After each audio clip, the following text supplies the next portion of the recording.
Welcome to episode 1 of Rex Time. I'm Rex Perez, aka Professor Rex. I teach mathematics and statistics at a few community colleges around town. And this is our premiere episode 000, because mathematicians start numbering with a number 0. In this episode, we are going to be talking about how I make money on TikTok by lying, aphantasia, that's where you can't visualize things in your head, and we'll be talking about superstitions, like what it means if your left hand itches. We'll also be talking about some cool things like when should the year begin? Summer, fall, winter? I don't know.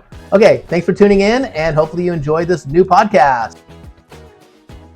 Hey folks, welcome to Rex Time, my new podcast. It's 2025, so what better time to start a podcast, late in the game.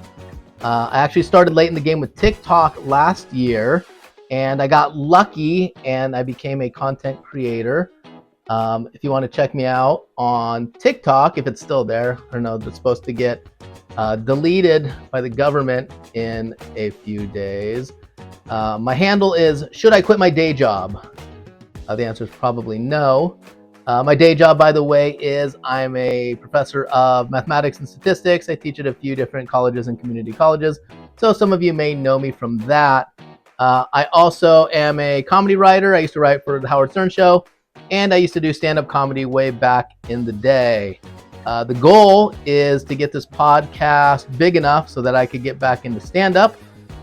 So if you could keep watching, hopefully you'll enjoy this. The whole purpose of this podcast is to try and make something fun. The original concept was I was going to call this the No podcast. No politics, no religion, no controversy, just interesting stuff, fun stuff. Oftentimes I find myself just bailing out on podcasts because they get too political either direction. It's just like, I just want to not think, So hopefully you also enjoy not thinking, and you will join me each week. I say each week. Am I really going to do this each week? I'm going to try for 10 weeks. I should keep doing this. 10, that's what they say, right? Just try, put it out for 10 weeks in a row, see what happens. So I'm going to try that. 10 weeks, of the Rex Time podcast. Let's see. Oh, I say a lot. I'm going to count how many ums I say at the end of this. It's very difficult to not say is different than I'm going to try and not say So it's 2025, as I was saying. And so I was talking to a buddy recently. So I just want to share, hey, here's some interesting idea or an interesting conversation I had. That's the basic idea of this podcast. So I was talking to a buddy of mine, and we were talking about New Year's and how New Year's basically coincides with the shortest day of the year. So that would be what's that called? The solar. Okay, not the equinox. Equinox is spring. The solstice. The winter solstice. Yeah. So the beginning of the year. So the first of the year is arbitrarily set. We could put the first of the year anywhere. So do we like where it's at in our current system? Our current calendar, I think it's called like the Gregorian, basically slight derivation of the Julius Caesar calendar. Gregorian from like Pope Gregory or Pope Greg or something, like the 1500s. So they set the first of the year to be to coincide basically with the shortest day of the year. So, oh my God, we're going to celebrate because the days are about to get longer. Okay, I get it. That makes sense. But other cultures, other civilizations have done different things. So, for example, the Jewish calendar, they have it coinciding the beginning of the year. The Jewish New Year is always in the fall. So that might coincide with like, oh, hey, our big harvest. We're going to have a big feast before things get all cold and dark. So like kind of a big end of the year party, but, agriculturally speaking. And then there is the Persians, who celebrate at the vernal or spring equinox. So that's in like March or April. So given all those situations, which do you think makes more sense? So Jewish calendars in like fall, that's sort of the autumn equinox. So sort of celebrating, hey, here's our big harvest, let's have a big party. Dark, cold days are coming. Or the winter solstice, hey, we just reached the shortest day of the year. Things are on the up and up. Days are going to get longer and longer. or the Persian New Year, which coincides with the vernal equinox. So that's in spring, the start of spring. And because like, oh, hey, the flowers are starting to bloom, the trees are getting leaves. So, and then I guess no culture that I'm aware of celebrates it in summer. I guess you could do it at the start of summer, June. Like, hey, this is the longest day of the year. Maybe this is when we should set the new year to start. So you could put it wherever you want. It's completely arbitrary. And our society puts it at the winter solstice. But I think what makes most sense to me would be the vernal equinox, spring. So in my mind, we should be celebrating when, hey, the trees are starting to get leaves, the flowers are starting to bloom. Like, hey, this is a party, this is rebirth, this is renewal. So in my mind, I like the Persian New Year to be the New Year. So what are your thoughts? And then what does that really say about a society, like depending on where they put their, or because it's an arbitrary decision, where do they put their New Year in the year? Let's see, other ideas. Oh, so it's 2025. Now 2025, okay, I'm gonna get a little math nerdy, sorry, I said I teach math, right? So 2025 happens to be a perfect square. It's 45 squared, and 45 is kind of a cool number because 45 is 1 plus 2 plus 3 plus 4 plus 5 plus 6 plus 7 plus 8 plus 9. So if you go 1 plus 2 plus 3 all the way up to plus 9, and then square that whole thing, that gives you 2025. So happy 2025. Okay, so we got that.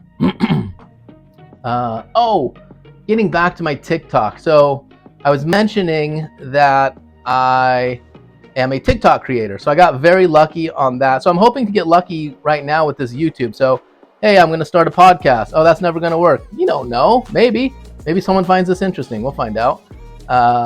So on TikTok, I got lucky because what I would try and do is I would, you can't see it right here. I would turn the camera, but I'm too lazy. There's a fake brick wall, so I'd hold a microphone and I'd tell jokes, and no one cared on TikTok. And I kept doing that, and I kept getting no views, but it was fun. I was having a great time writing jokes. Here's an example of a joke I wrote that should have went viral but didn't.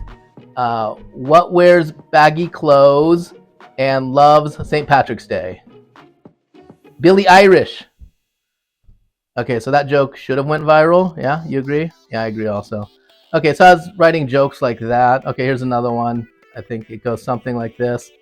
Did you hear about Sylvester Stallone's new chicken restaurant? It's called Apoyo Creed. Something like that. See? Totally should have gone viral. These jokes are hilarious. Okay, so that wasn't working on TikTok. And then one day, I was sitting at my computer just like this, and so after I filmed a bunch of jokes, the Powerball was getting close to like $1 billion. So I jokingly, I'll explain why I have this in the background. So I jokingly at my computer, and I turn around, I'm like, hey folks, I just used artificial intelligence ChatGPT, and here's the numbers that are gonna win. Write these down, folks. This is from artificial intelligence.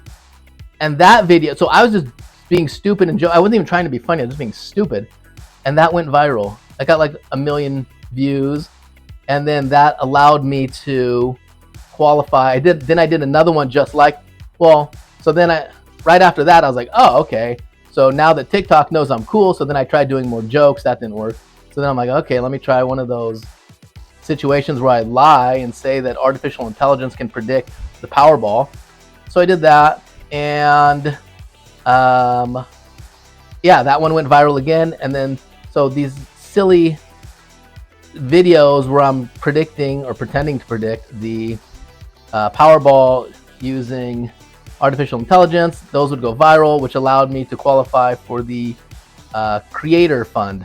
So I became a TikTok creator, and I realized that whenever I tried to be funny or put jokes out there or little sketches, it never caught on. The only thing that would ever catch on was lottery talk, like when I would discuss like the distribution of the numbers, or like when I'd lie and say that artificial intelligence was predicting numbers to come on. And then what I also noticed was last month, right, the Powerball was getting close to $1 billion. So once it hits about 750 million, from then all the way up is when my stupid lottery videos go viral. So I made like $300 last month just predicting numbers.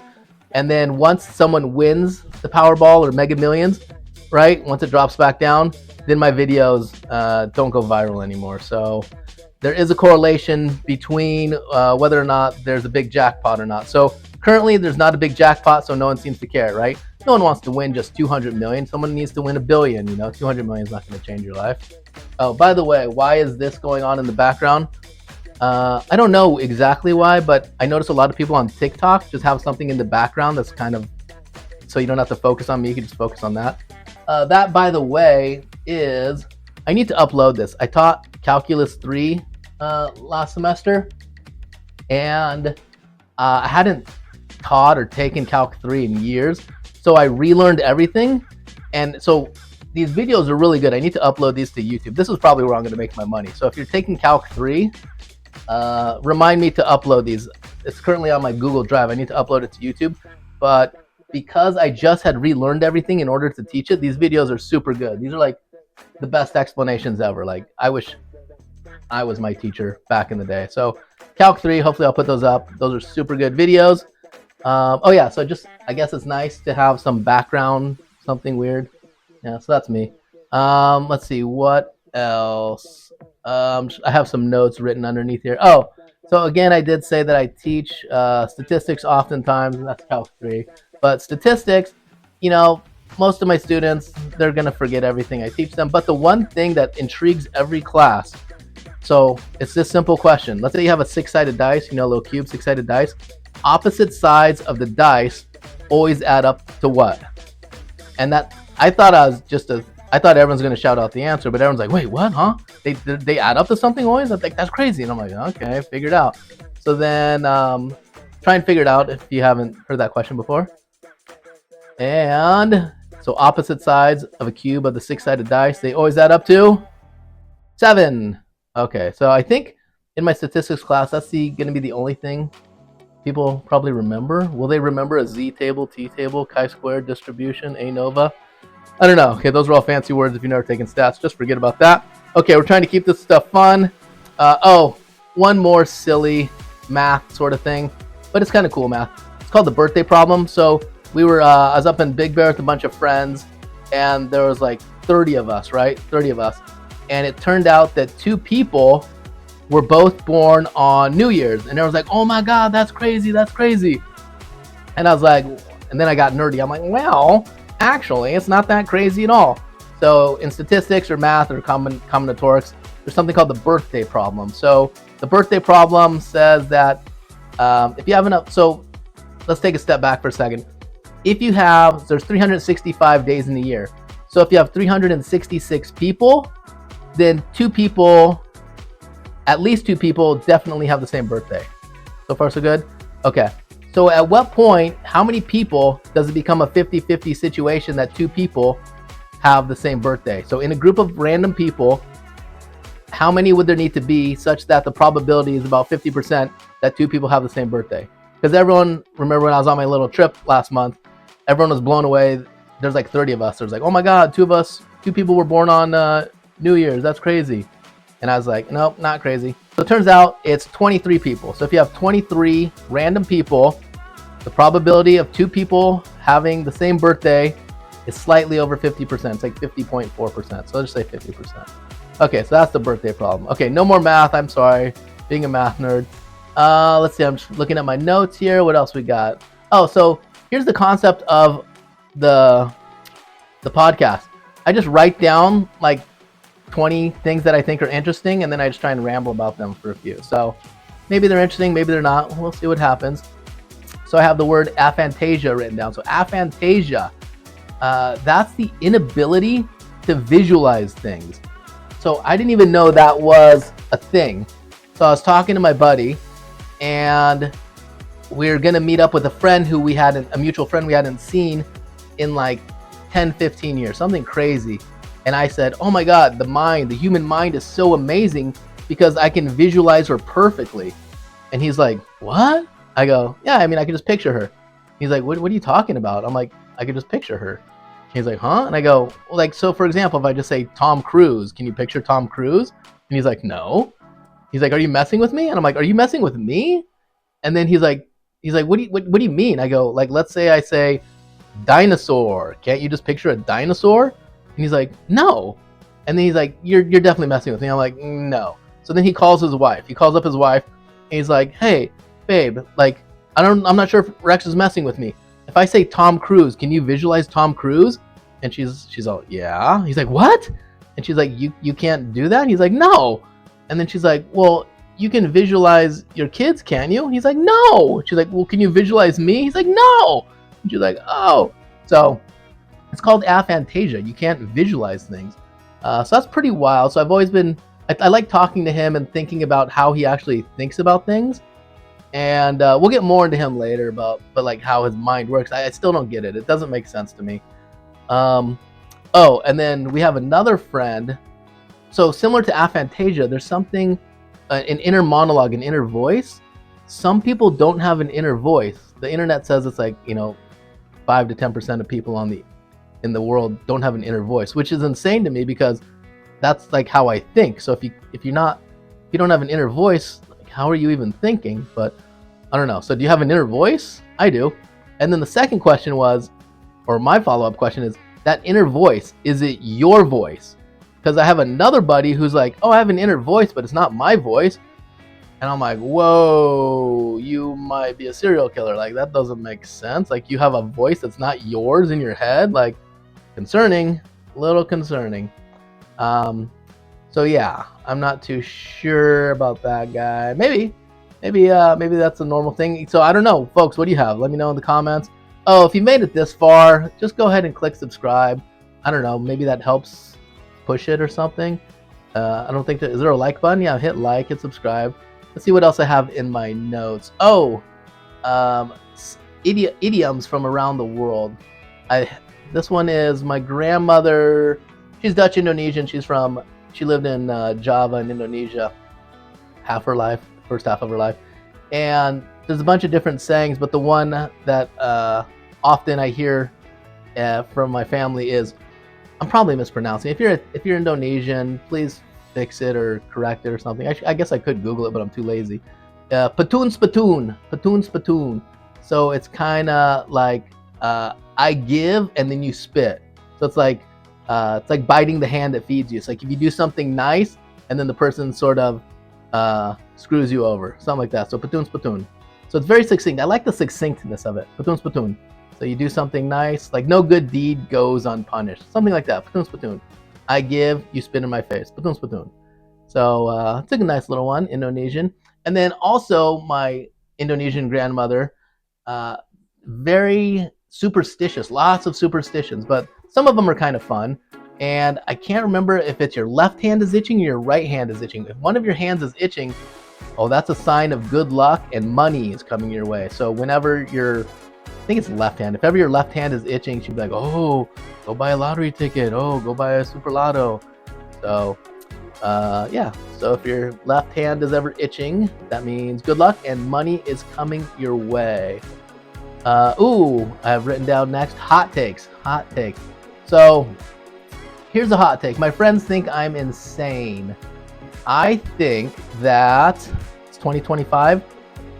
Within 10 years, it's a long time, within 10 years, high school tackle football will be a thing of the past. I think it's too much of a liability. I think we're just one star quarterback getting tackled really badly, like video of it and him like breaking his neck or something, from getting the whole program's canceled. It's insane to me that the sport, when played correctly, results in concussions. Like there's concussion protocol. What? Concussion protocol for a high school sport? That's insane. So the high schools are taking on way too much liability. Yes, I think there'll be private football. You can do whatever you want on your own privately. But I think public high schools funding tackle football is going to be a thing of the past within 10 years. Yes, even in Texas. I'm sure California will go first. But there's just going to be some big star is going to get injured very badly.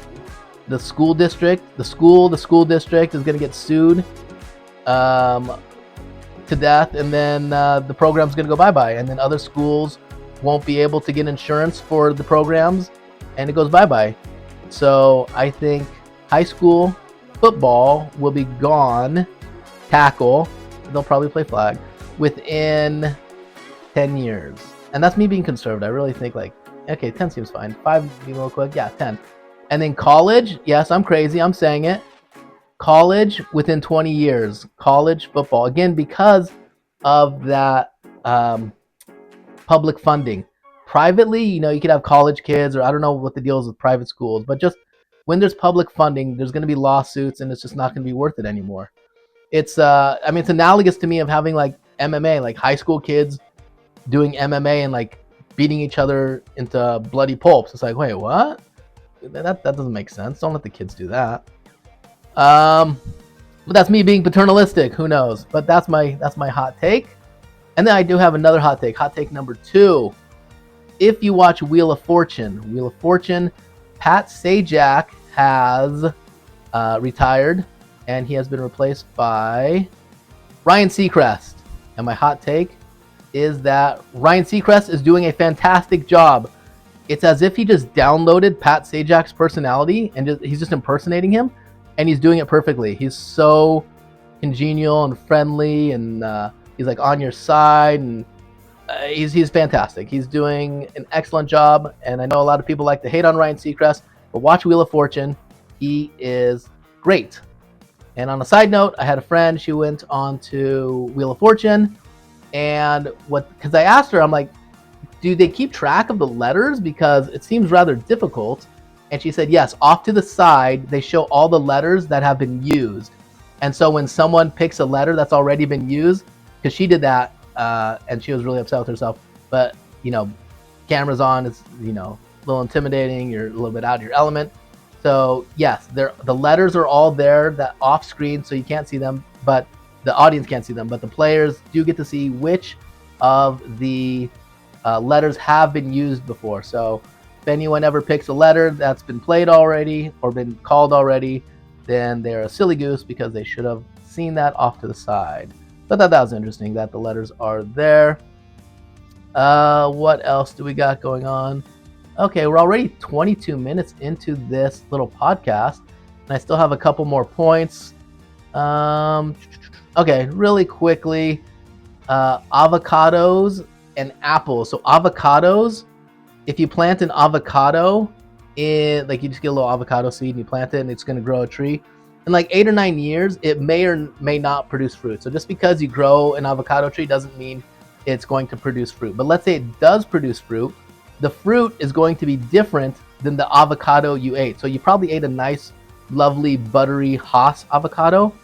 But the avocados, assuming it produces fruit, that it produces are going to be something random. So if you plant a bunch of Hass seeds and 8-9 years later they start producing fruit, every tree is going to be producing something different and wacky. Sometimes it's good, sometimes it's horrible. And so that's this sort of the genetics of it. It doesn't clone itself. So when you have a Hass avocado, therefore what's happening is every Hass avocado is grafted from another Hass avocado, which means it all goes back to the original Hass avocado, which I think is like 80, 90 years old, and it's from Temecula, California. And so the same thing goes with apples. So if you plant an apple seed, it's not 8 or 9 years later, it may or may not produce fruit. But if it produces fruit, it's going to be different than the fruit that you ate, that you planted. So if you eat a Macintosh, it's not necessarily, or it's definitely not going to produce Macintoshes. It's going to produce something similar or something wackadoodle, but it's not going to produce the same wonderful fruit that you ate. So avocados, apples, actually most, so again, with apples, you have to do grafting. And grafting's been around for like 3,000 years, so everyone is very familiar with grafting. So most fruits do not produce the same fruit that they came from. But if you do want to do something lazy like that without grafting, so what you could grow, I call them Mexican limes, but you probably call them key limes. So key limes, Mexican limes, are the little ones, and when they're ripe, they turn yellow. So those limes, if you plant one of those seeds, those will just grow into actual key limes. So that's one of the rare fruits. And another rare fruit that will actually produce the same thing is mangoes. Most varieties of mangoes, you can just plant that mango seed and it will produce the same type of mango that it came from. What else? That.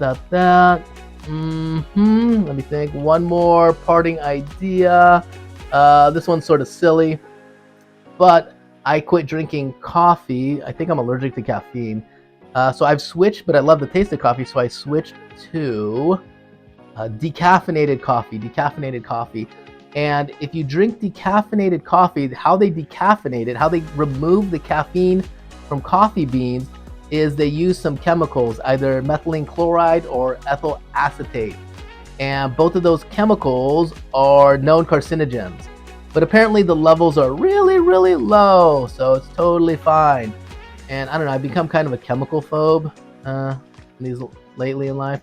So turns out that there's a different way to remove the caffeine from coffee beans. So that's called Swiss water process.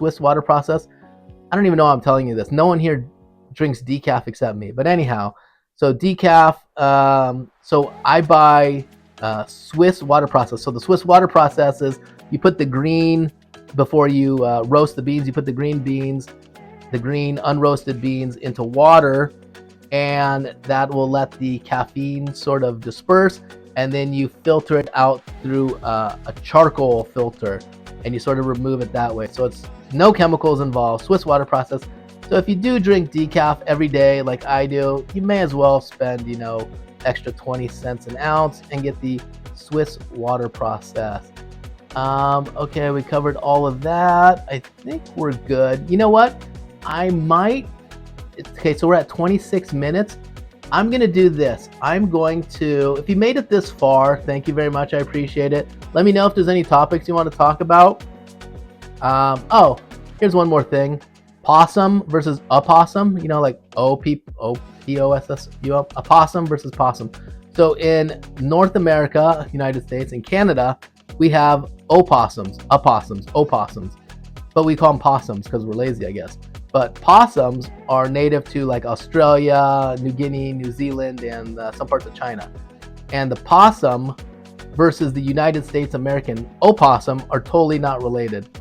Okay, so if you're living in America and you see those weird things, you're probably calling it a possum, but add the O, call it an opossum. Okay, getting back to what I was saying, I'm thinking I might just, in this one video, just post this twice so that it appears to be an hour long. If you could just, let's say you watch it this far, it's about to repeat itself. If you could just let it keep running, just open up a new tab. That maybe I could trick YouTube. I don't know. I'm trying to stumble into making this work. Like, how cool would that be? Isn't this everyone's dream? You just sit here like I'm just sitting at my desk. If I could just talk for half an hour and somehow this makes money, that'd be the coolest thing ever. Hopefully some of those things I covered today were interesting. If not, let me know in the comments. Feel free to be mean. I have thick skin. If something was cool, that's good. If you have something you want to share and you want me to elaborate on, I could do that. I need to go back and count how many times I said does that count? That's different than an that's thinking. Okay, we are at 28 minutes. I think that's pretty good. Hope you enjoyed episode 1 of Rex Time. And until then, peace and love. Take care.